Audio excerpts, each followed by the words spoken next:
6 minutos de la mañana. Continuamos en ampliación de noticias. Vamos a conversar ahora con el doctor Ricardo Herrera, experto en Derecho Laboral, profesor universitario, precisamente sobre este tema que ya anunciábamos en general, cuál es la situación laboral por la que estamos atravesando. Un titular de hoy día, por ejemplo, dice: el crecimiento volvió a frenarse, pero repuntaron sueldos en Lima. Y también hay otra noticia que dice que la demanda de técnicos crece 10.5 en Lima. No habría aparentemente problemas de empleo. Y sin embargo, la verdad es que tanto a nivel del sector privado como del sector estatal está, en fin, moviéndose una corriente de preocupación, sobre todo porque hay digamos, aumento en los precios, se considera que los sueldos no están, digamos, al nivel de este cambio en los precios. Y finalmente también, naturalmente, las medidas que se están dando, medidas económicas que tienden a considerar la posibilidad de acrecer la demanda y el consumo, también ha llevado a una discusión entre economistas. De modo que hay varios aspectos en este tema. Lo primero que habría que señalar es si en efecto el gobierno, que ya dio un paquete de medidas que afectan o tienen incidencia en el tema laboral, ¿es suficiente o todavía se va a continuar en realidad creando una situación de excepcionalidad con los CTS, ¿no?, con el sistema pensionario por un lado, y luego efectivamente en la necesidad de auspiciar el consumo pero también el ahorro, de auspiciar la formalidad pero la informalidad de alguna manera siente que todavía conviene porque las normas son demasiado exigentes, en fin. Es un momento de contradicciones. No estoy seguro de cuán convenientes son las medidas que se están tomando. Buenos días, don Raúl. Muy buenos días, bienvenido. Gracias. En efecto, yo creo que las medidas son insuficientes porque no se ataca el problema estructural del mercado laboral peruano, que es la informalidad en los trabajadores, tanto dependientes como independientes. En el terreno de los trabajadores dependientes, 3 de cada 4 trabajadores son trabajadores fuera de planilla, con lo cual no tienen ninguna protección legal, no tienen CTS, gratificaciones, utilidades, no tienen derecho al mínimo vital, no tienen seguridad social ni en pensiones ni en salud, y evidentemente este es un problema terrible, ¿no? Y por otra parte está el hecho de que tampoco dentro del sector formal laboral se toman medidas como para flexibilizar el mercado laboral de forma tal que se facilite la generación de empleo. Ciertamente la ley no crea empleo, la inversión privada es la que fundamentalmente crea empleo al lado de la inversión pública, y creo que estas medidas son medidas paliativas que no van a atacar problemas estructurales. Bien, ¿cómo solucionar los problemas estructurales? ¿Por dónde encaminarse correctamente? Yo creo que básicamente lo que hay que hacer es atacar, por ejemplo, la alta informalidad en las pymes. La PEA tiene más o menos 15.4 millones de personas. Que sí son las que están en realidad también un poco amenazadas en materia de crecimiento, ¿o no? Sin duda alguna, por su baja productividad, ¿no es cierto? Entonces, y su baja competitividad. Costos y baja productividad. Así es, son las que más sufren cuando entramos en una situación de posible recesión económica, ¿no? Entonces creo que ahí es donde está la más grande informalidad laboral. El 90% de los trabajadores de las pymes son trabajadores informales, y básicamente porque no pueden pagar costos mínimos como la remuneración mínima vital, por ejemplo. Entonces creo que hay que aplicar lo que la ley del Consejo Nacional de Trabajo dice, que se podría decidir en el Consejo una remuneración mínima vital especial para las pymes, no 750, porque evidentemente si vamos a Polos Azules, al Hueco, vamos a encontrar que realmente lo que gana un dependiente de una tienda informal es básicamente 500 o 600 soles al mes, no gana 750, entonces no puede asumirle el empresario el costo de la formalidad. Y por otra parte, implementar lo que ya está en la ley, que es el sistema de pensiones sociales, que es un sistema especial de fondo de pensiones para los trabajadores de las pymes, que todavía no se pone en práctica, pero que sería alternativo a las AFPs o al Sistema Nacional de Pensiones para poder garantizar una pensión mínima para estas personas cuando se jubilen. Y, sin embargo, hay ciertos aspectos que también tendrían que ser tomados en cuenta. Es verdad que el costo laboral de la formalización es alto para determinadas empresas, pero es verdad que hay otros costos que no tienen que ver con el trabajador, que son altísimos y que impiden que las empresas puedan operar de manera más libre, y tal vez que eso redunde en un mejor salario para sus trabajadores.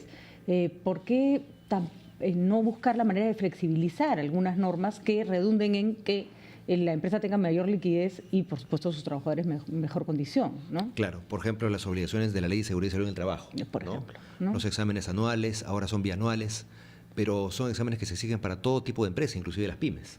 O, por ejemplo, tener un experto en seguridad y salud ocupacional, tener inclusive un médico ocupacional, ¿no? Que tiene que estar por lo menos 2 días a la semana, 4 horas diarias, cuando de repente No hay es un trabajador o necesario. 2 en planilla, no es Así necesario. es, ¿no? así es. Esas Entonces, son evidentemente, reglas que encarecen necesariamente el tener empleados, Así ¿no? es, así es. Son Entonces, reglas pensadas quizás para gran empresa, ¿no? Así Sí, pues, es. bueno, ahí está uno de los problemas, ¿no es cierto? La disparidad en el tratamiento que debiera ser mucho más auspicioso en materia de pymes, digamos, ¿no? En la medida en que lo que queremos es que se formalicen, ¿no es cierto? Correcto. Hay que hacer atractivo el sistema.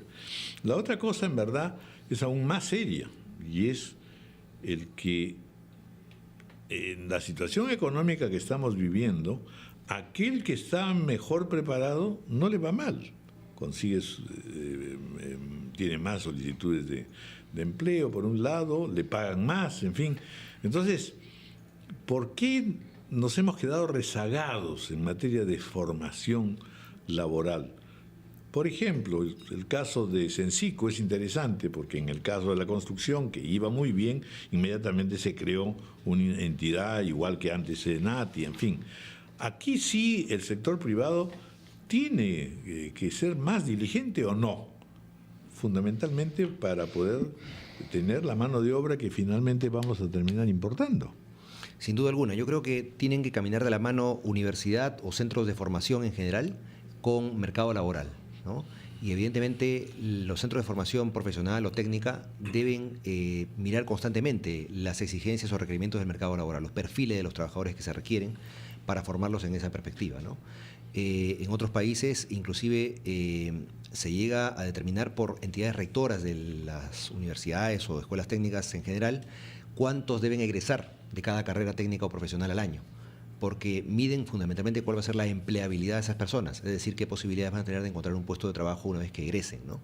Y me parece excelente, por ejemplo, que se haya modificado el PDT, que es la planilla electrónica, para que se consigne como dato de los empleadores mensualmente de qué universidad proceden los trabajadores que contratan y sobre todo qué edad tienen o qué tiempo de egresados tienen, para efectos de poder saber realmente con estadísticas oficiales cuál es el éxito de las universidades o centros de formación profesional o técnica en el país, ¿no? Me imagino que por cada trabajador formal se pasa una información al Ministerio de Trabajo. Sería cuestión simplemente de adicionar este tipo de criterios y ya está, y eso queda registrado, ¿no? Así es, así es. Ahora, el Banco Mundial ha dicho desde hace años que por cada 1% de crecimiento del PBI, por cada punto, perdón, de crecimiento del PBI, hay 0.8 puntos de crecimiento del empleo.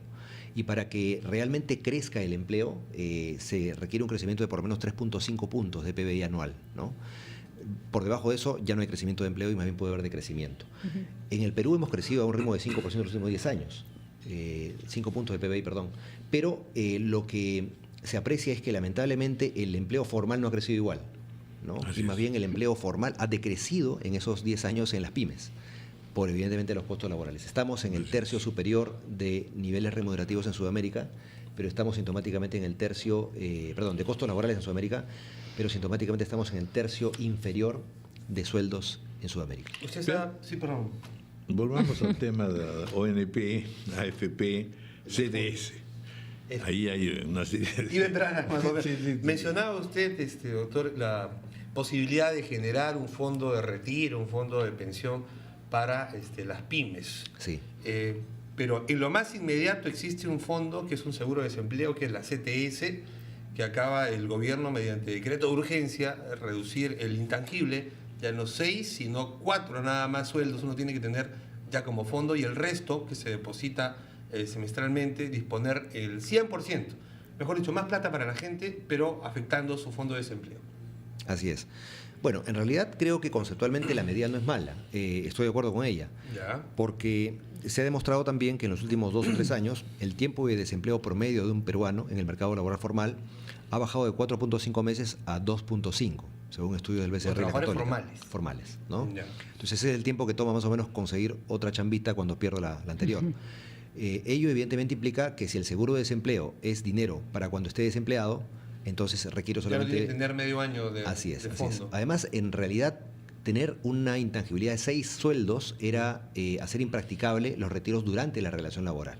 Al cese, obviamente, cobro mi liquidación y retiro mi dinero. Claro. Pero durante la relación laboral era impracticable. ¿Por qué? Porque también estadísticas dicen que el tiempo promedio de un trabajador peruano en el mercado formal es de 4.5 años. Y si me depositan más o menos un sueldo por año, no llegaba nunca a retirar nada de la CTS durante la relación laboral. De modo que no es tan peligroso el hecho de que en efecto uno pueda retirar esta cantidad de dinero, porque todo lo que se ha argumentado es diciendo, la verdad, el individuo va a quedarse sin empleo y va a necesitar la plata y se la va a gastar sobre la marcha, ¿no? Pero antes de que ocurra eso, ya también ha gastado, en consecuencia queda un poco desamparado. Sin duda, sin duda. Más o menos el 90% de los trabajadores, 3.6 millones de trabajadores tienen cuenta CTS en el sistema nacional, tienen menos de 10.000 soles, ¿no? Pero claro, si el sueldo promedio es 1.350 en el Perú, entre empleados y obreros a nivel nacional, entonces tenemos, sí, algunos trabajadores, varios diría yo, un 20%. La alerta calculo. me parece que se confundía más bien cuando decían, si se gastan la plata ahora, cuando se queden sin trabajo no van a tener con qué sobrevivir. Pero se estaba pensando en el trabajador ya no como que cambia un empleo por otro, lo despiden de un sitio, deja un sitio y se va a otro, sino más bien ya como una jubilación. Y confundía, me parece, el término de fondo de desempleo con un fondo de jubilación de emergencia, digamos. Claro, claro, ¿no? sin duda alguna, ¿no? O sea, yo creo que la medida conceptualmente está bien dada. El tema es la forma, ¿no? Es un decreto de urgencia cuando había un proyecto ya de ley aprobado en la Comisión de Trabajo que decía lo mismo, ¿no? ¿Por qué no esperar? Y ahora, CTS. Bueno, no. Compensación por tiempo de servicios. La ONP. La ONP. Y los aportes obligatorios. Los aportes obligatorios, en fin, aquí. De los jóvenes, ¿no? En general, ¿qué es lo que se está buscando? Cultura previsional. Desarrollar hábitos de ahorro forzoso para la vejez, para la jubilación. Y ¿no? para eso, soltar platita. Y para eso obligar a todos los independientes. El trabajador que está hace rato diciendo, oye, estoy ganando muy poco, el país marcha muy bien y sin embargo a mí no me toca mucho. 1.350, la verdad, es bien poco, ¿no? Es bien poco, sin duda alguna. Sí. Y encima sobre eso voy a tener que aportar entonces para mi AFP o para mi ONP. Es un poco complicado. Inclusive, fíjese, don Raúl, el trabajador dependiente, el que esté en nómina, cual sea su sueldo, inclusive por debajo del mínimo vital, aporta obligatoriamente, ¿no? Pero el independiente va a aportar solamente si gana 750 soles o más al mes en promedio, ¿no? Y se trata únicamente del trabajador independiente que al 1 de agosto del año pasado tenía hasta 40 años de edad. No todos los independientes. Los que superen esa edad a esa fecha serán, en todo caso, asegurados facultativos. Si quieren, se afilian, si no, no. Ya. Por supuesto que nadie va a querer, pero... Sí, pero de modo que es digamos, una medida previsora. Previsora. Ahora, pero mal también, pensada, ¿no? Yo creo que primero que se está imponiendo un modo de previsorio que no ofrece ninguna alternativa y que no mantiene mayor diferencia con quien tiene un empleo estable. Segundo, que en otros lugares hay miles de formas en que uno puede ahorrar para su vejez, pero le ofrecen alternativas dependiendo justamente de su frecuencia de ingresos, de acuerdo con su estabilidad laboral. Acá te saco tanto de cada recibo, le valoran el presupuesto a muchísima gente, ¿no? No solo eso, sino además te saco tanto y va a dos instituciones que no te gustan del todo. Así es, y además... No se has enterado finalmente qué cosa es la AFP. Bueno, la ONP, la verdad que es en fin, un asilo. Y además, ¿no? si tu actividad laboral, como suele pasar con los independientes, es intermitente, me imagino a alguien que pone un negocio, no sé, de chompas, 3 años, vende y después lo cierra, ese fondo no le va a servir para su jubilación, pero tampoco se lo van a devolver, porque nunca más, porque tendría sentido que tú digas, bueno, señor, ya cuando cumplo 65, aunque sea poquito, me lo das todo, ¿no? No hay ninguna... El tema es ese, o sea, la pregunta que se hace el independiente que va a tener que aportar a partir de agosto obligatoriamente es, ¿y para qué? ¿No? ¿Voy a tener una pensión de jubilación cuando acabe mi vida laboral? Esa pensión va a ser por un monto que me permita subsistir. Así es. Los montos de las pensiones que se pagan hoy en día no son para nada una solución a la vejez, ¿no? 700 soles en promedio en SNP, 1.000 soles en AFPs, ¿no? De jubilación. Por eso digo. Sin duda. Y eso obedece, don Raúl, a que tenemos lamentablemente muy poca masa crítica de aportantes, ¿no? Por ejemplo, en las AFPs 5.4 millones de afiliados, pero solamente 2.5 millones de aportantes. Pero a las AFP no les parece irles mal en lo más mínimo, ¿eh? No están quebradas, no les falta gente, no hacen esfuerzo por conseguir clientes, tampoco esfuerzo hacen que no ofrecen alternativas para captar clientes independientes. Por ejemplo, nunca han sacado un producto por su propia cuenta, como sacan los bancos, por ejemplo, ¿no? Oye, acá tienes y ahorras conmigo, en tanto tiempo puedes recuperar tu plata, puedes hacer esto y lo otro, como lo hay, por ejemplo, en otras partes del mundo, ¿no? Claro, claro, sin duda. O sea, Pero, no parecen estar desesperados porque necesiten clientes, ¿ah? lo que pasa es que creo que sí los necesitan porque también es cierto que la morosidad de los empleadores en el pago de los aportes se salda, ¿no? La AFP, o las AFPs, perdón, son el litigante más frecuente en el Poder Judicial por juicios ejecutivos de cobranza de deuda impaga. Sí, pero porque el juicio es el Poder obligatorio. Judicial lo tendrá que resolver y también Porque el juicio es obligatorio. la Esto sobre- actividad de las AFPs. O sea, no metamos ahí al Estado y menos al trabajador. Además- que tiene muy poco que ver en eso. Además, el juicio es por ley. Si la AFP Claro. pudiera no hacerlo, tampoco lo haría. ¿eh? El problema es la masa crítica, ¿no? O sea, no tenemos aportantes suficientes para que las pensiones sean buenas en economía de escala, ¿no? Y ese es un problema que se va a ver inclusive con los independientes. Hay ¿Por qué? 5.4 millones de independientes en el Perú. Porque esos Solamente- independientes no confían, no entienden, no se les aproxima a alguien a brindarles No se les ofrece nada. confianza, no se les No ofrece están interesados. mucho. ¿no? Se les ofrecen Confían, más dudas, bien. se les ofrecen, en fin, Exacto. debilidades, ¿no es cierto? Y eso es bastante complicado. En otras palabras, la verdad también, el Estado parece muy interesado en que las personas piensen en su vejez, en su retiro, pero al mismo tiempo está febrilmente interesado en que el trabajador consuma, en aumentar la demanda, en que está estupendo el paraíso que tenemos hoy día de endeudamiento masivo, etcétera. La verdad es que ahí hay una contradicción, ¿o no? Sí, sin duda, sin duda. Además, los niveles de endeudamiento del trabajador peruano en promedio son preocupantes, ¿no?